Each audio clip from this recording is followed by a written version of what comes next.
Pai, do Filho e do Espírito Santo. Amém. Irmãos e irmãs, sejam muito bem-vindos nesse dia 9 de setembro ao mistério da redenção. Se inscreva no nosso canal, deixe o seu gostei, compartilhe essa homilia. O evangelho de hoje é São Lucas, capítulo 6, de 12 a 19. Naqueles dias, Jesus foi à montanha para rezar e passou a noite toda em oração a Deus. Ao amanhecer, chamou seus discípulos e escolheu 12 dentre eles, aos quais deu o nome de apóstolos: Simão, a quem pôs o nome de Pedro, e seu irmão André, Tiago e João, Filipe e Bartolomeu, Mateus e Tomé, Tiago, filho de Alfeu, e Simão, chamado Zelota, Judas, filho de Tiago, e Judas Iscariotes, aquele que se tornou traidor. Jesus desceu da montanha com eles e parou num lugar plano.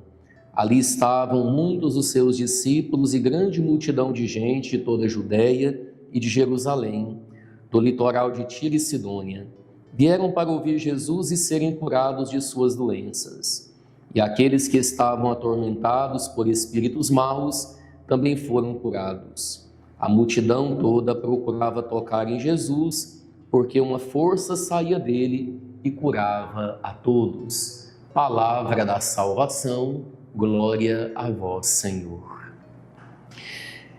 Eu mesmo acho muito bonito ver nesse evangelho Jesus orando, passando a noite toda em oração.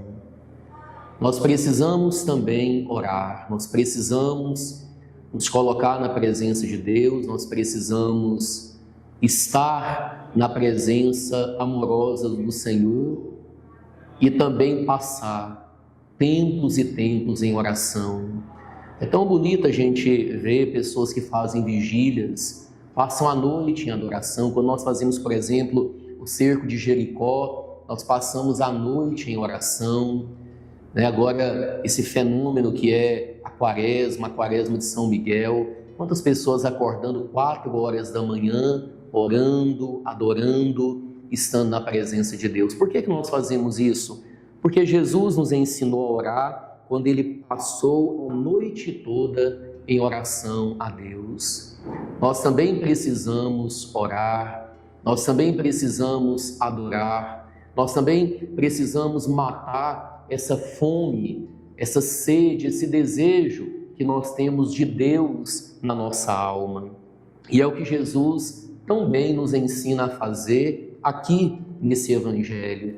E ele ora e depois ele escolhe os 12 apóstolos. Esses 12 são aqueles que na última ceia foram sagrados, ordenados bispos.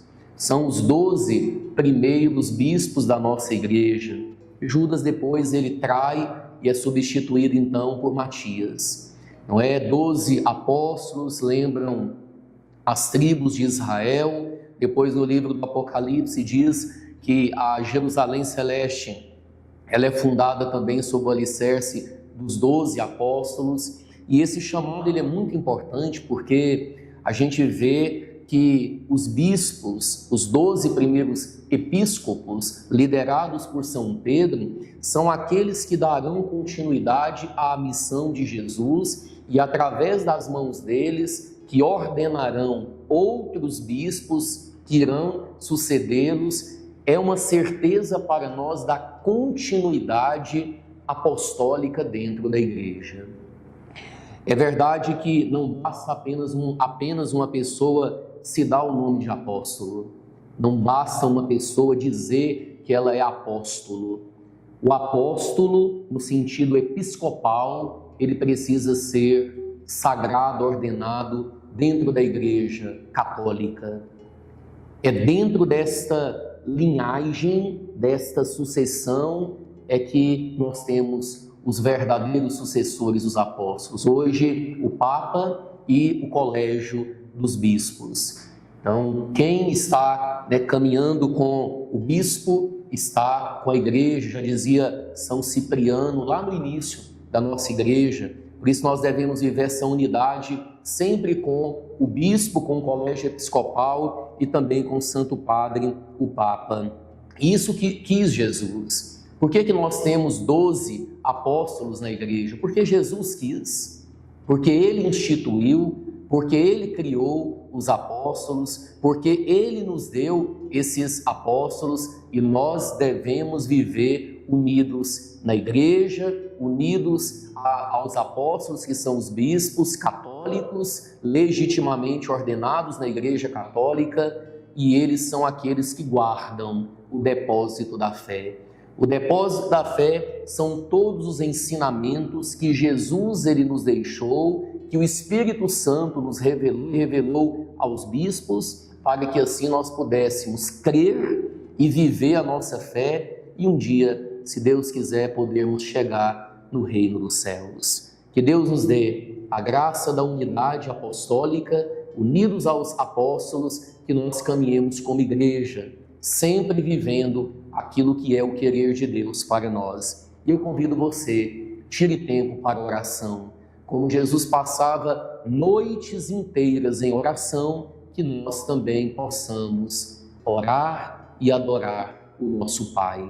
Que Deus te abençoe. Em nome do Pai, do Filho e do Espírito Santo. Amém. E até amanhã, se Deus quiser.